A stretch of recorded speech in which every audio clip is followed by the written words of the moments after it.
दर्शक बंधु सुना प्रेमी सामना को आसिला बड़ खबर कौन आपण भी अपेक्षा थिले कि सुना किनिबाकू तेबे दर्शक बंधु एही खबर निहाती भाबरे आपण को खुशी करदेब।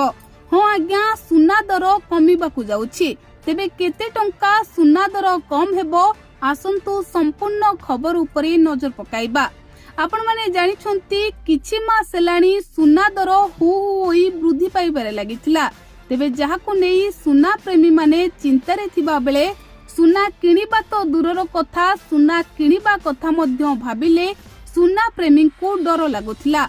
आउ अन्यपटे वर्तमान जेहेतु विवाह ऋतु चलीछि सेते बेले गोटे बापा ता झियो को विवाह देबा बेले सुना किनिबा पई अनेक चिंतारे रहुथिले किंतु दर्शक बंधु वर्तमान खुशी खबर आसीछि आउ दिन कईटा परे सुना दर कमी पारे बोली अनुमान करा जाउछि।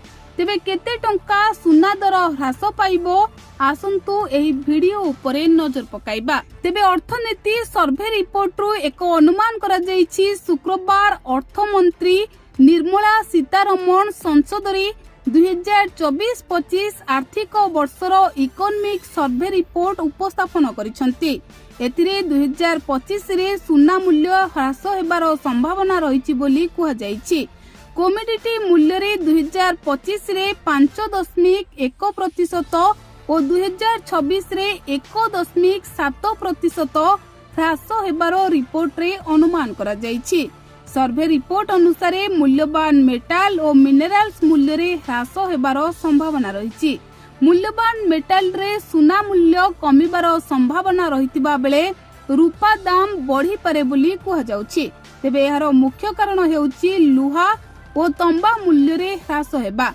भारत द्वारा आमदानी हेउथिबा सामग्रीर मूल्य ह्रास हेबा घरोई मुद्रास्फीति दृष्टिकोणरू एक सकारात्मक बोली कुहा जाउछि। तेबे दर्शक बंधु जदि सुना मूल्य रे ह्रास हुए तेबे आपण माने केते खुशी हेबे आमको कमेंट माध्यम रे लेखि निहाती जणांतु।